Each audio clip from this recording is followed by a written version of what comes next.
Hello, people. Welcome to another edition of A Dose of Drew. And tonight on Friday Night Knives, it is Fixed Blade Friday, and we are looking at the joy of cooking. Yeah, that says S35VN right there. And they call this a K-tip Santoku, which, as far as I'm concerned, is a Kiritsuke. And for the purposes of this review, I will continue to call it the joy of cooking Kiritsuke, not a Santoku. Just to give everyone there a bit. In fact, let's take a look at the tail of the tape. This is considered a standard 10-inch, or 8-inch. I mean, let's look at this.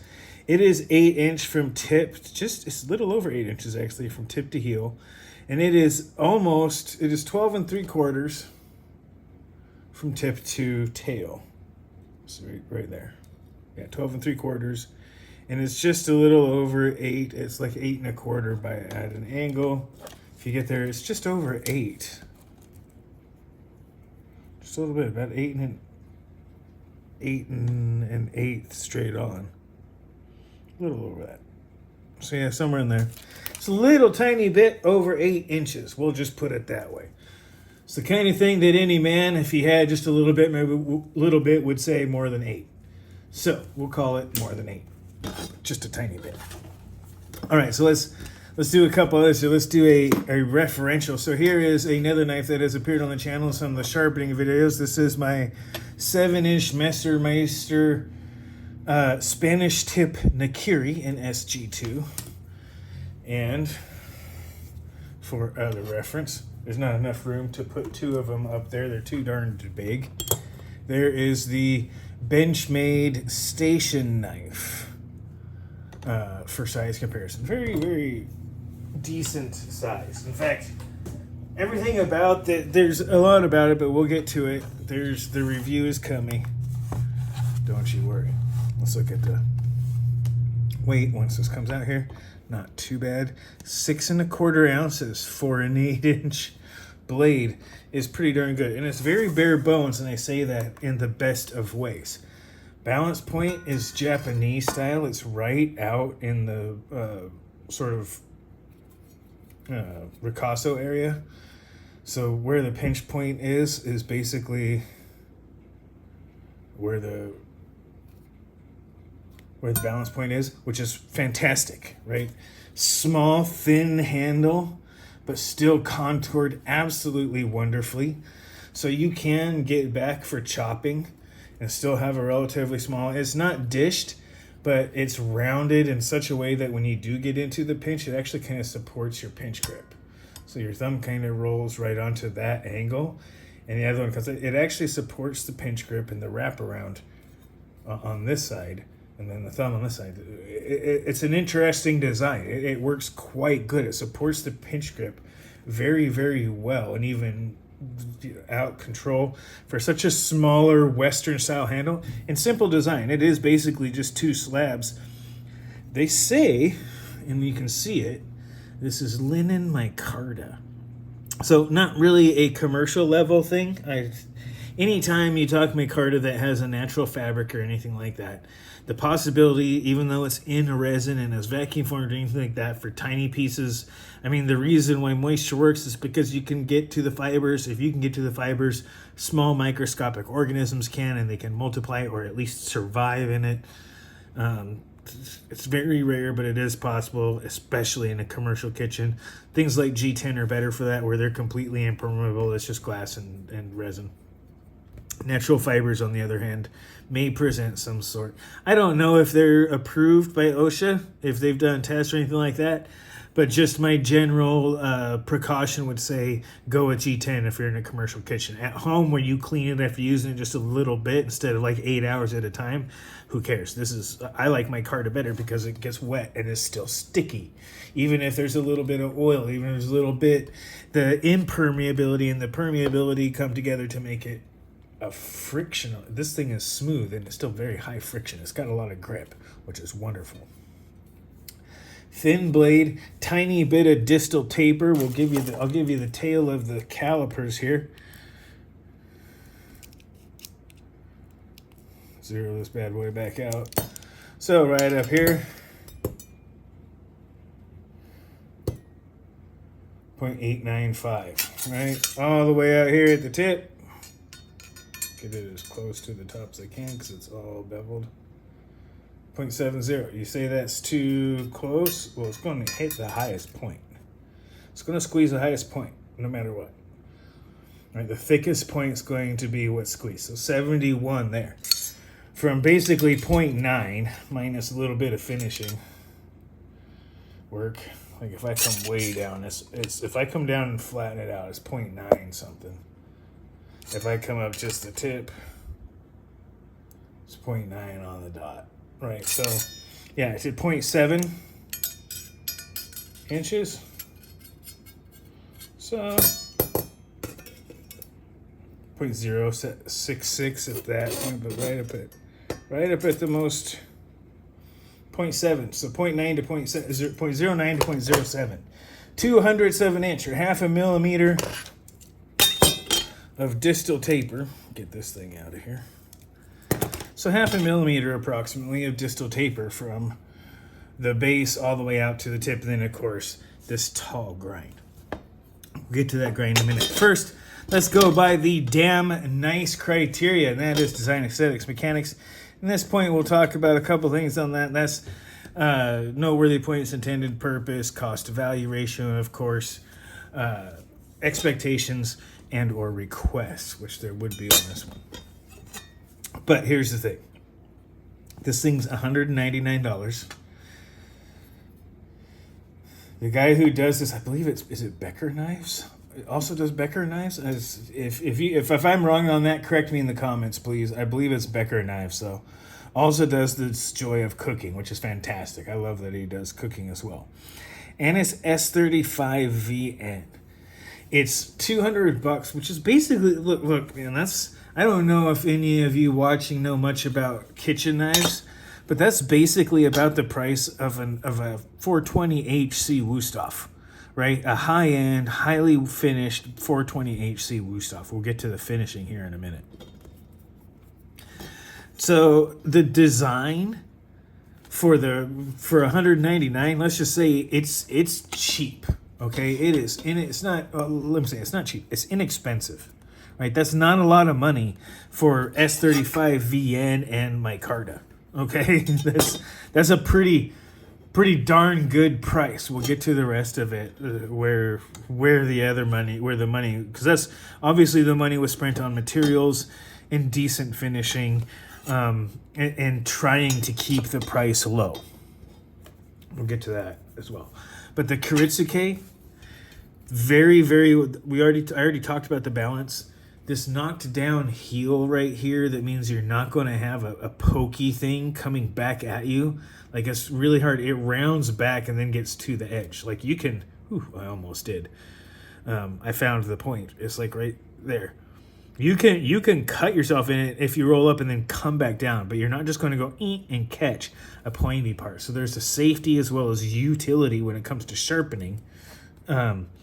On that one, no taper as far as I can tell. I'm not going to break the calipers back out, but as best as I could measure, there's no distal taper from here to here, so it's basically the same thing, which is fine. This is not meant to be a slashing chopping where you need as much impact resistance and you need a distal taper to prevent snapping at the neck and all that sort of stuff.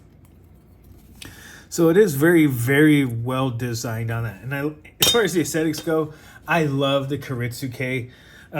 In case it wasn't apparent by, like those almost have the same angle. The sort of almost clip tip, the straight clip that the Kiritsuke tip provides is pretty awesome. Even on the Nakiri, where normally it has a nice round, which is actually really nice for a lot of vegetables. And this has some of the up curve that around us, but it has a round so you can get on the tip and use just the tip to go through. This one doesn't. The Spanish tip prevents that just tip, like through celery and carrots, where that rounded tip allows you to just peel through everything, and sometimes in both directions. But if you keep it relatively low, this still does it just fine. And if you do a rocking chop or a sliding chop more often than that, which I do a lot more often, this makes perfect sense and it's just fine. If you're someone who does a lot of vegetables where you slice them lengthwise or do a lot of tip work, then you probably wouldn't want this design. This Spanish clit tip, cool as it looks, doesn't lend itself to that work. There's not going to be any chopping in this video, and that's where we'll get to the mechanics of it. So I'm going to use the mechanics to talk about fit and finish, because really the mechanics, it's a fixed blade, right? It sits there, man. But it is very well tapered from top to back, and while it was consistent on both sides. It's consistently bad on both sides. I don't know if it's coming across on camera that there's multiple angles to that secondary bevel all along it. And while it's sharp, I'm not going to say it's not sharp. It's just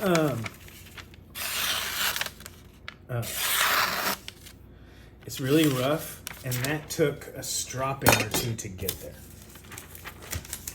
Just so I could have a working edge to even try the knife.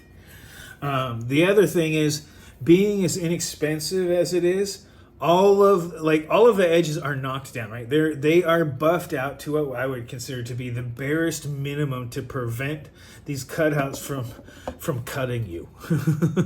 They have been deburred at the absolute. This is still a fairly crisp edge. Like, you could light a fire steel on that, I'm pretty sure. It's not going to cut you, but that's, like, I can run my finger up and down, and it's rounded enough. But it could do with a little bit more. And especially right here, where in a pinch grip, your finger's going to be all day. That is really crisp right in there. That's probably the single biggest complaint I have. But for the price, I can take I can take some painter's tape in my buffing machine, clear that out, and I'll have saved myself $200 from a Bob Kramer. And that's an SG2, and I think S35VN is a better steel. In fact, S35VN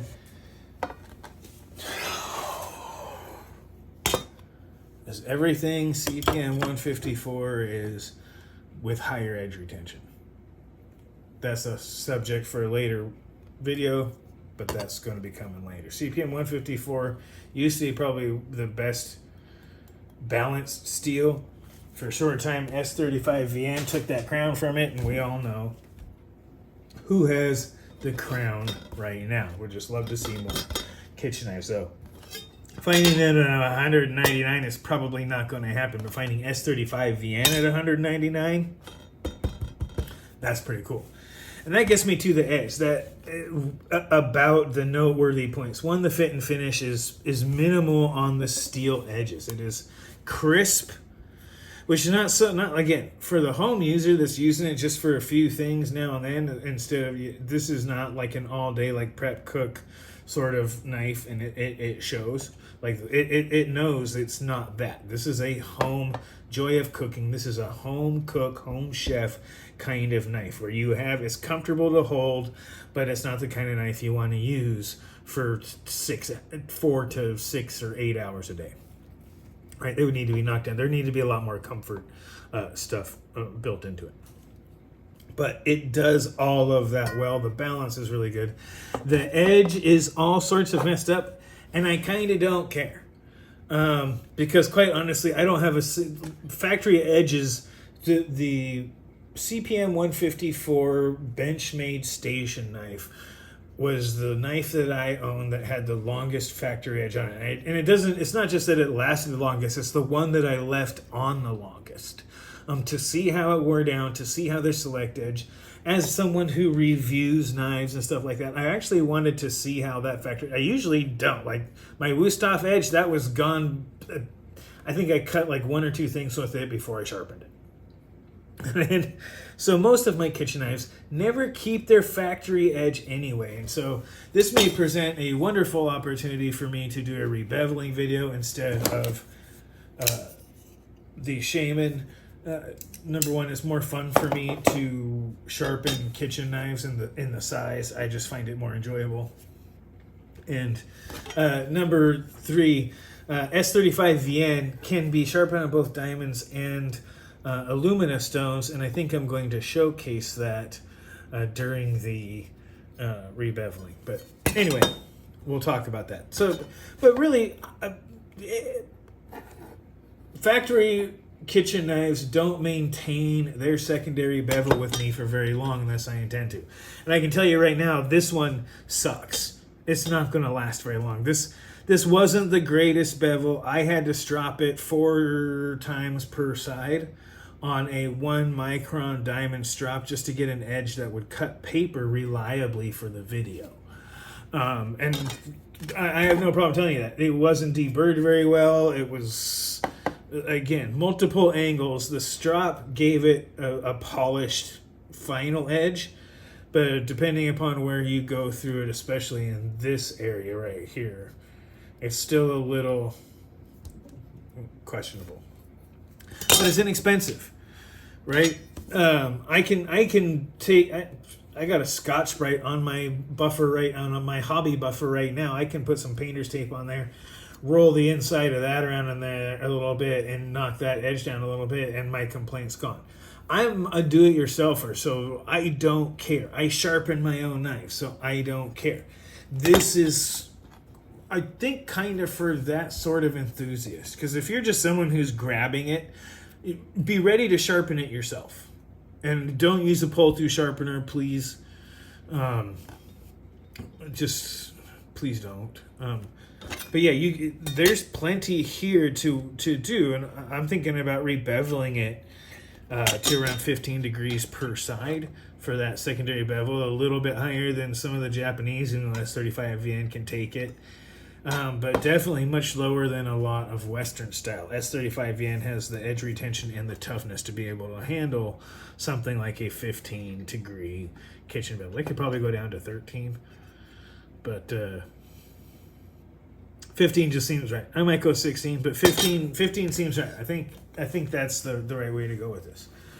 But that's kind of the noteworthy points. This is almost like a do-it-yourselfer's kitchen knife dream. Like if you're someone who doesn't care about all of those details, like you don't care about the super shiny bolster or the Wostoffs. I have one, don't get me wrong. They're very well put together. You don't care about like that over attention to the pinch point because just balance and good use techniques are all you really need. And the support of the micarta is actually something that I didn't think it was gonna. It's part of my expectations. I didn't expect that handle to be as supportive as it is. I'm actually quite pleasantly surprised at how supportive and well thought out that design is for the pinch, where that sort of arrow shape gives you your finger wraparound help and your thumb support in the pinch. Very, very well done. Very nicely done. Just the right angles. You could tell there was some thought and experience put into it. The intended purpose on this, I think, is quite.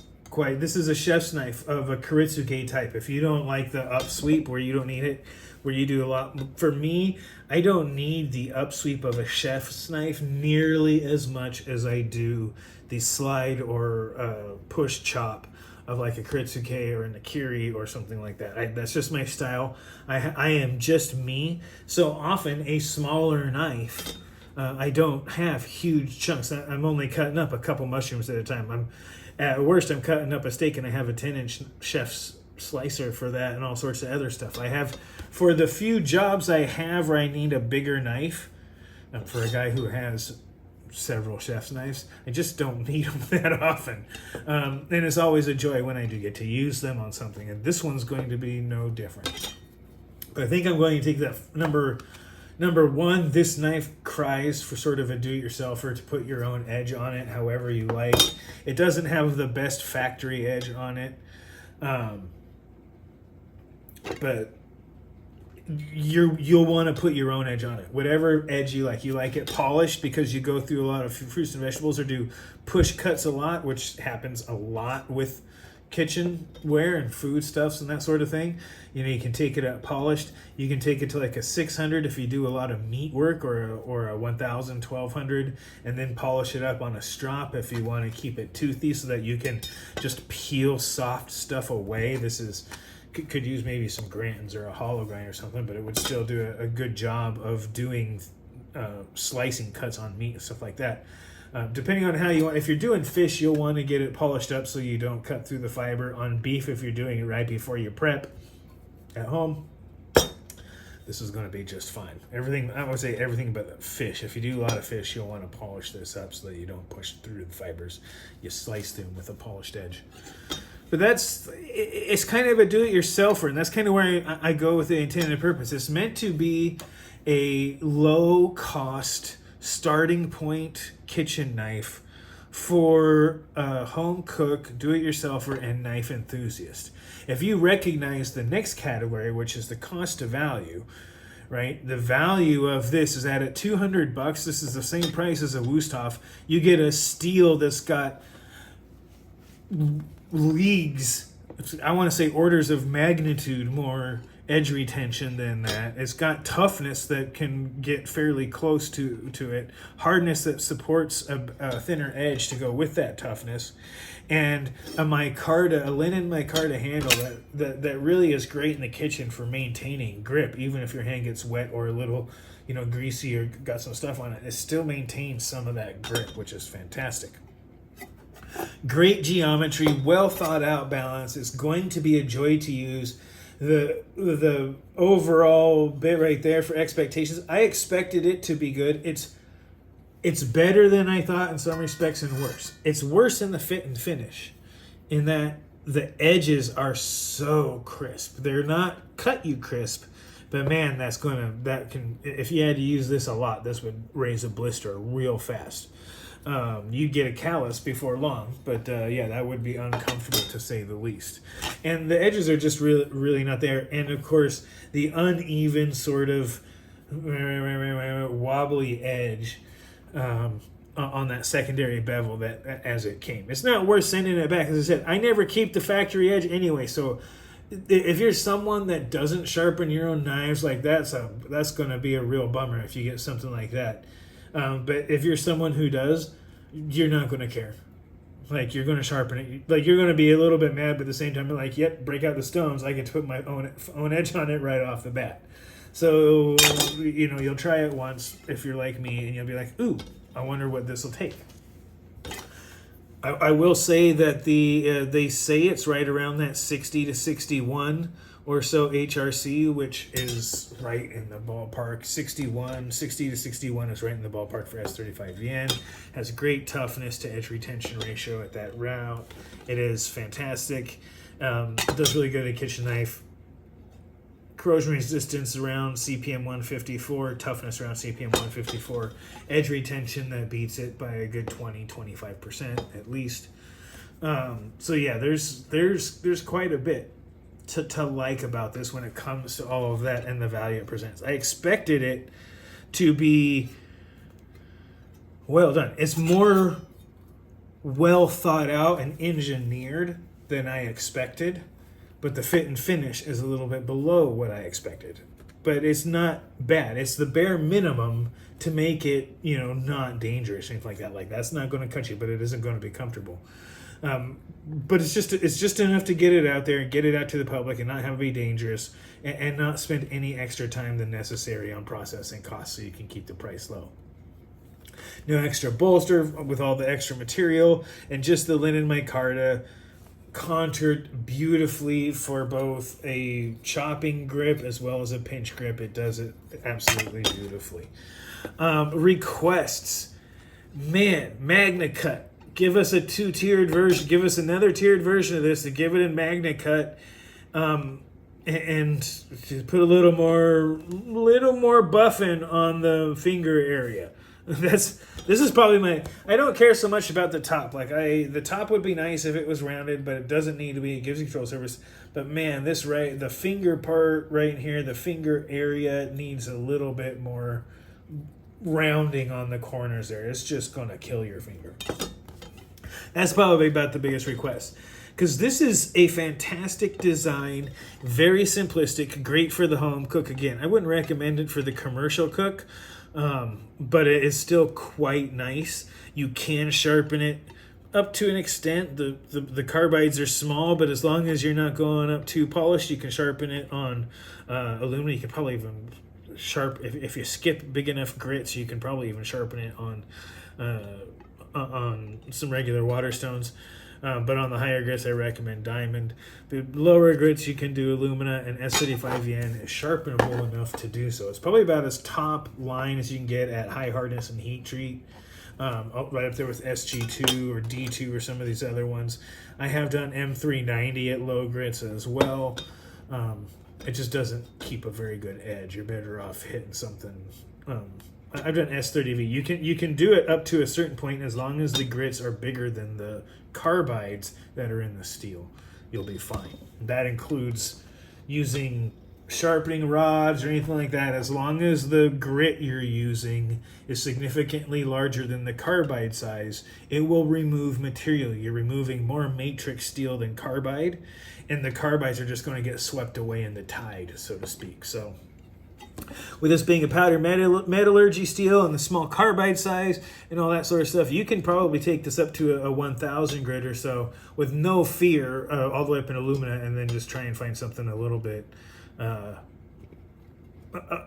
more refined in the diamonds if you can. That's a whole nother story. We'll get back to that later. But that's about it. The damn nice categories, right? Design, very well thought out, engineered. You can tell this is someone who's used knives. This is, if I didn't know it, I would say this is someone who's used knives. They obviously know what they're doing. There's something like that. Knowing that it's somebody who's a second generation joy of cooking, who was also responsible for a lot of other knives that out in the knife communities out there, it makes perfect sense. This is incredibly well thought out, and it's done so in very subtle ways where decisions were made on the importance of certain things, and I couldn't agree more. So very, very good on that. The aesthetics, I think it looks fantastic. I think that looks like a great kitchen knife, and it tells you what it is and what it does. It can stand on its own. The mechanics, or fit and finish in this case, because that's really the mechanical part of it, it could leave a little bit desired, but for the price, it's still really, really good. And most people who are going to be doing this can and should put their own edges on it. I highly recommend it. I want to make sure that anyone watching this knows mine happened to come a little bit wobbly, and I just don't care because I'm going to put my own edge on it anyway. So it's already been stropped just to give it a really good edge that I could show on camera and tell everyone, yeah, it got stropped. It's a good edge, and that's again 4 strops per side on a 1 micron diamond. But if you have a 1 micron diamond strop, you can probably sharpen the knife. Just saying. But yeah, so that's pretty good as far as most of it goes. The edges are as polished as they need to be and not be dangerous, and that's about it. There's no fancy bolster. It's just very well ground, and the micarta is contoured beautifully and very well thought out to support the pinch grip and the balance that was engineered wonderfully into it. So that's pretty good. That's the noteworthy points, is that it's a high value American designed. I don't know if it's American made. If it is, that's even better at this price. Like, oh my God, $199 for all American made. I know it's at least American designed. So if it's all American made, even better. If you happen to know, post it down in the comments for everybody if you would. But to have an American designed knife at that price, that's a really well designed, really well thought out, can be in your kitchen for a long time. S35VN has really good edge retention, especially for a kitchen knife. Ridiculously good edge retention for a kitchen knife. Toughness that matches CPM 154, which is up there with some of the best steels that you can get. And really the only reason S35VN isn't the top dog anymore is because Magnica came out so close to it. But S35VN is still one of the best balanced kitchen knife steels you can get. And that's a noteworthy point. Its intended purpose, I do believe, is what I just said. It's a balanced, budget, American designed, home cook kitchen knife that anyone can get and keep for years and have it be fantastic. Yeah, it's a little bit rough, but as long as you're not using it a lot, you won't matter. And by a lot, I mean more than an hour at a time. If you're just home cooking for a 5-person and you're doing 20 to 30 minutes of prep, this thing's not going to bother you. If you're a cook at a restaurant, or you're even like a personal chef or something like that, where you might do 2 to 3 hours of prep work with this knife, you might want to buff this down a little bit or put something on your finger if you're going to use it. But it's inexpensive. If you already have a Dremel or a buffer or something like that, it is cheap to just put a little bit of buff right where your finger would go and roll those edges over just a tiny bit more, which brings us to the request, which would be to buff that area more from the factory. Spend a little bit, I don't know how much more time, but if it takes them about 10 more seconds, man, just have them roll that over just a little bit more. I don't know, spend about 30 seconds per side on each one, something. But just roll that edge just a wee bit more where your finger goes. That would be the biggest request I have. And the cost of value is $200. This is right in there with really good kitchen knives like Vosteed and stuff like that at their basic level, not at their or Zwillings or anything like that. Some Japanese knives at the $200 level, you're talking VG10. They tend to have lesser steels, depending upon your perspective. I think of it as lesser steels. They tend to have lesser steels, but a bit more time put into the fit and finish. So, I kind of like the bare bonesness of this one and the area and just that they put the focus into, because I'm going to put my own edge onto it anyway. Again, the only request I have on the expectations would be to round that out, or on the request I would have would be to round that out. And the expectations were of a well thought out knife, and I was blown away by just how subtly fantastic and wonderful this knife is. So if you can still find them, I believe it's a Knife Center. They may be at Blade HQ, a couple other places. Definitely check this out. It is very, very well worth it. This is not an EDC knife. This is a wonderful kitchen slicer. It's got extremely great geometry. It is a 1 degree per side on the primary bevel. This actually matches up very, very nicely with the station knife. If you match them up tip for let me see if I can get, there we go. If you match them up like tip for tip, it actually matches it up pretty well right up until it gets to the same thickness. I don't know if that's even focusing. Pretty much right up until it gets to the same thickness, and then the station knife is just a thicker blade stock in the end. So very good geometry, very slicey, and S35VN is heat treated right. It's bare bones, it's minimalist, but with one of the best minimalist designs I've ever seen in a knife, with just very, very subtle touches. And I gotta give props, highly recommend it. Again, cost to value on this one, for me, this is a 98. I bought this as soon as I looked at it. Some people may want more fit and finish and edge geometry or edge finish put onto it. I don't care.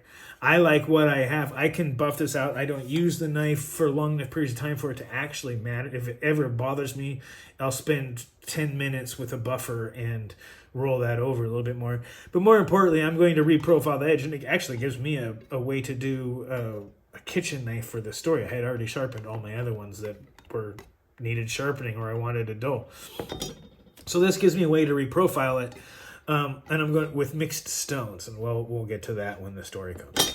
But that's where I'm going to end it, man. This is really, really good. $200 for a kitchen knife that you will have literally for years. Is going to be one of the best edge retention kitchen knives you ever had. The toughness is up there with some of the best. It's powder metallurgy, has corrosion resistance that's as good as 154 cm or CPM 154, or probably VG10 or many of the other kitchen steel, so it's as good as any of those. 420HC or the X50 for the German stuff might have a little bit better corrosion resistance because it has less carbon, but it's lower hardness, edge retention, all that other stuff. For me, it's just, I don't swing a knife down, kitchen knife down on the chopping block hard enough to justify the toughness, whereas the hardness and toughness together at the S35VN means I get a thinner edge and better cutting geometry, and I'll take that every day. So for me, S35VN is the better steel. I don't do a lot of chopping. So, but go ahead, take this video, watch it twice, comment as much as you like, be mindful of side effects. Remember to like and subscribe. This has been your Dose of Drew. I am said Drew. You guys have a great rest of your night.